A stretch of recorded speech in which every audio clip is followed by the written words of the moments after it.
સ્ટાફગણ, શિક્ષકગણ, આચાર્યજી અને ખાસ કરીને ઇન્દ્રપાલ તો નહીં કહું પણ ઇન્દાના પરિવાર જે પધાર્યો છે એમને બધાને હું ખરેખર સ્વાગત કરું છું.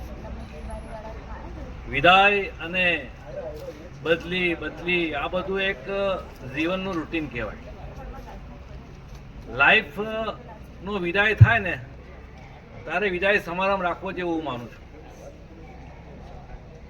બાકી આ આપણું એક કર્મનું કામ છે. આજે આ કામ મળ્યું છે, કામનો ટાઈમ પત્યો, કામ પૂરું. આ ગવર્મેન્ટની એક સિસ્ટમ છે કે ઉંમર થાય એટલે એને વિદાય કરવા, અને વિદાય એટલા માટે કરે કે નવા પેઢીને સ્થાન મળે. બીજું કંઈ છે નહીં આના.